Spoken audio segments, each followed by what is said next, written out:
Hello मेरे प्यारे भाइयों, मैं हूं सुधीर पांडे और आप देख रहे हैं 100 times education classes the branch of knowledge. तो हम लोग पढ़ रहे हैं क्लास 12 की बायोलॉजी चैप्टर नंबर 1, जिसका नाम है सजीवों में जनन। मतलब अभी पहला चैप्टर ही चल रहा है और 10 लेक्चर हो गए। तो सोचिए कि हम लोग छोटे छोटे स्टेप में कितना कुछ पढ़ रहे हैं, बहुत ही ज़्यादा, बहुत ही डिटेल में, 100% NCERT। और मैं खुद NCERT लेकर यहाँ पढ़ता हूँ। बेटा आपको ज़्यादा कुछ पढ़ने की कोई भी ज़रूरत नहीं है, चाहे आपको जितना आता हो उससे कोई फ़र्क पड़ने वाला नहीं है, क्योंकि वो कुछ क्या पूछेंगे, NCERT में जो सिलेबस दिया गया है, आपके नीट में, आपके बोर्ड के लिए जो सिलेबस है बेटा, वही पूछा जाएगा। हर चीज़ का सिलेबस होता है, इसलिए आपसे भी रिक्वेस्ट करेंगे और अपने क्या है शिक्षक बंधुओं से भी रिक्वेस्ट करेंगे कि बच्चों को बेफालतू का ज़्यादा उनके ऊपर मत थोपिए, सिर्फ वही पढ़ाइए। आपको जितना भी आता हो उससे कोई भी फ़र्क नहीं पड़ता, वही पढ़ाइए जो NCERT में है, क्योंकि सिलेबस बहुत ज़रूरी है। हम ही अगर अपने डायरेक्शन में बेटा जाएंगे तो अपनी मंजिल में पहुंचेंगे, लेकिन हम इधर उधर चाहे जितना टहलेंगे फिर अपनी मंजिल पे पहुंचना बहुत मुश्किल हो जाएगा, क्योंकि आप दूसरे रास्ते पर चले जाएंगे। तो अपने रास्ते पर चलने के लिए ज़रूरी है कि आप NCERT को ही पढ़िए। तो आइए फिर हम देखते हैं अपना आज का सिलेबस हमारे पास क्या है। तो आज हम देखेंगे सीजनल ब्रीडर्स और कॉन्टीन्यूअस ब्रीडर्स क्या होते हैं। तो इसको देखने से पहले कल की जो वीडियो में हमने लास्ट वीडियो में देखा था, ये आप देख लीजिए, थोड़ा सा आपको रिवाइज हो जाएगा कि हम ये देखे हैं, उसके बाद हम चलते हैं। तो स्ट्रोबिलेंथस कुंथियाना के बारे में, नीरा कुलंजनी के बारे में हम लोग जानते हैं कि ये 12 साल में एक ही बार फ्लावरिंग और फ्रूटिंग करता है। मतलब फ्लावर है, एक प्रकार का पुष्प है, फूल देता है। और कहाँ पे होता है बेटा, केरला में, कर्नाटका में और तमिलनाडु में होता है। तो जानते हैं कि 2006 में पिछली बार हुआ था, तो 2018 भी बीत गया है, लेकिन NCERT में अभी ये संशोधन नहीं हुआ है। तो आप याद रखिएगा, आपको अपने से संशोधित करके लिखना है कि अगर वो पूछे कि नेक्स्ट फ्लावरिंग कब होगी, तो नेक्स्ट फ्लावरिंग बेटा 2030 में होगी, क्योंकि 2018 बीत चुका है। तो बस यहीं पे थोड़ा सा आपको एक पॉइंट और लिखना है कि ये होता किस महीने में है। तो ये बेटा सितंबर से लेकर के कहाँ, अक्टूबर, मतलब सितंबर और अक्टूबर के महीने में ही ये फ्लावरिंग होती है ना। तो बहुत एकदम फूलों की घाटी जैसे बन जाती है, जिसको देखने के लिए बहुत से सैलानी, बहुत से जो है पर्यटन वाले जो है आते हैं, देखते हैं, और हमारे देश की इकोनॉमी बढ़ती है, क्योंकि वो आएंगे तो भैया पैसा खर्च करेंगे, ऑटो का देंगे, भाड़ा देंगे, जहाँ रुकेंगे वहाँ रुकने का देंगे, जहाँ खाएंगे वहाँ खाने का देंगे ना। तो इस तरीके से प्राकृतिक रूप से भी ये सब हमारे क्या है, अर्थव्यवस्था में हिस्सेदारी निभाता है। तो अब हम थोड़ा सा आगे आपको NCERT से पढ़ेंगे और देखते हैं कि आगे क्या है, क्योंकि बेटा आपको NCERT का ही पढ़ना है, जो NCERT में दिया है वही सिलेबस। तो मेरे पास हिंदी वाले NCERT है, पेज नंबर है बेटा 9। तो आइए हम लोग देखते हैं कि हमारे पास सितंबर अक्टूबर महीने में के दौरान क्या है, ये होता है केरला, कर्नाटका तथा तमिलनाडु के पहाड़ी क्षेत्रों में सड़क के किनारे पर पुष्पों का कालीन सा बिछाई पड़ दिखता है, जिस दृश्य से सैलानियों की एक बहुत बड़ी संख्या इसकी ओर आकर्षित होती है। तो अब ये यहाँ से ये ख़त्म है। अब हम जानते हैं कि ये वेजिटेटिव फेज कैसे ख़त्म होता है और कैसे जानेंगे हम रिप्रोडक्टिव फेज आता है। तो अधिकतर प्राणियों में किशोरावस्था की समाप्ति उनके प्रजनन व्यवहार के पूर्व उनकी क्या है, शारीरिक तथा आर्किकी में बदलाव प्रकट होता है। विभिन्न जीवों में प्रजनन प्रावस्था की विधियाँ न विविध अवधि भी होती है। तो बेटा अब हम यहीं से थोड़ा सा आगे चल रहे हैं कि आप लोगों ने देखा था हमारे पास वेजिटेटिव भी होता है और क्या कहेंगे हम लोग, रिप्रोडक्टिव फेज भी होता है। तो वेजिटेटिव फेज क्या है, फॉलोड बाय रिप्रोडक्टिव फेज। तो कैसे ये करता है, आकारिकी में बदलाव, क्या होगा, आकारिकी में बदलाव होता है, व्यवहार में बदलाव होता है। तो बेटा ये था, हम बोले हैं अभी कह रहे हैं कि मान लो जुवेनाइल फेज था, जुवेनाइल फेज, जुवेनाइल फेज को बउआ कहते हैं किशोरावस्था। बेटा हम सब कुछ NCERT का ही करते हैं, किशोरावस्था। स्पेशली जंतुओं के लिए ये बात हो रही है। किशोरावस्था किसको कहेंगे हम, जंतुओं को वेजेनाइल फेज से, जुवेनाइल फेज से, और जो है पौधों को वेजिटेटिव फेज से रिकमेंड किया जाता है। तो जुवेनाइल फेज हमारे पास किशोरावस्था की समाप्ति की समाप्ति ना जब होती है तो शारीरिक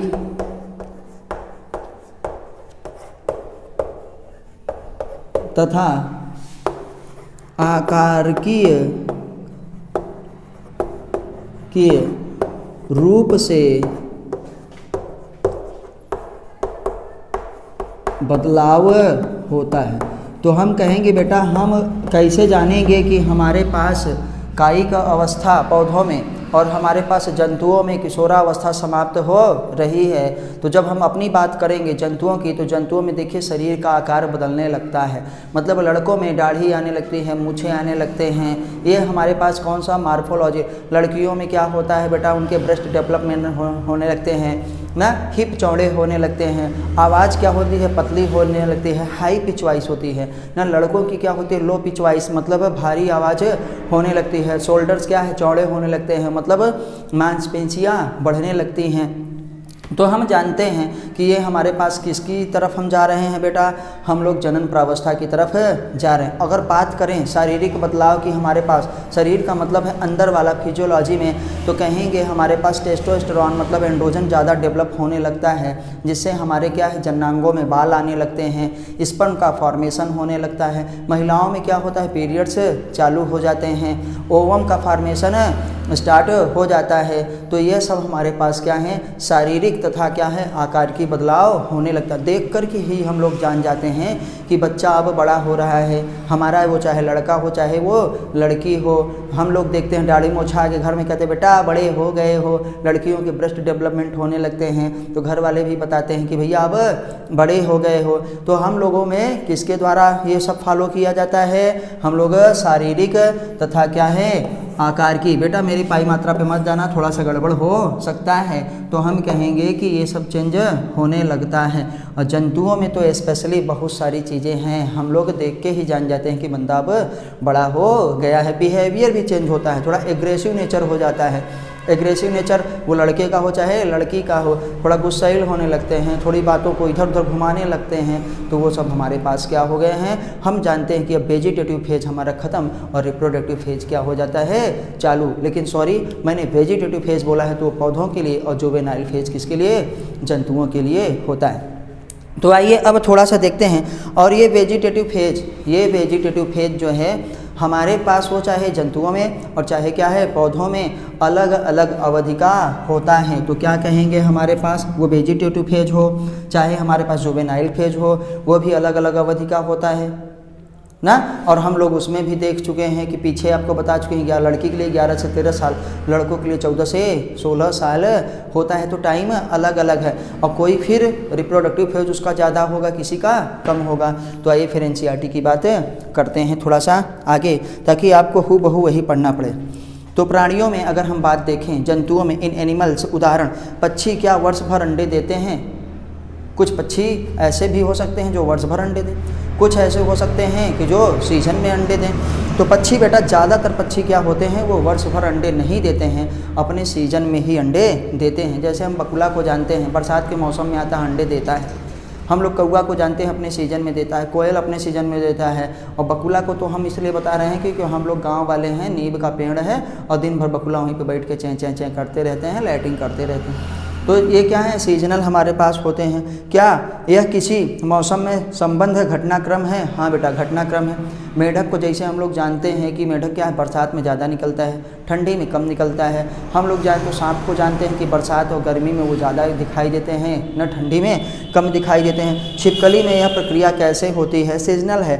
क्या देखेंगे कि प्रकृति में रहने वाले पक्षी केवल विशेष मौसम में क्या है आने पर ही अंडे देते हैं ना। यद्यपि संरक्षण में रखे जाने वाले पक्षियों, जैसे कि हमारे पास कुक्कुट फॉर्म होता है, मतलब पोल्ट्री फार्म, मुर्गी वाला जो फॉर्म होता है, में वर्ष भर अंडे देने की क्षमता की जा सकती है।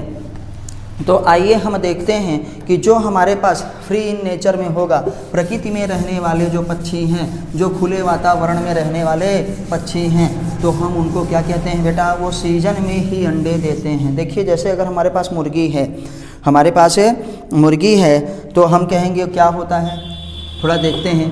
प्रकृति में आपको नीट अगर हो तो लाइन टू लाइन बेटा एनसीईआरटी पढ़ना है। प्रकृति में रहने वाले पक्षी अपने मौसम में ही अंडे देते हैं ना। इस प्रकार की पक्षियों को, इस प्रकार के पक्षियों को बेटा सीजनल ब्रीडर्स कहते हैं।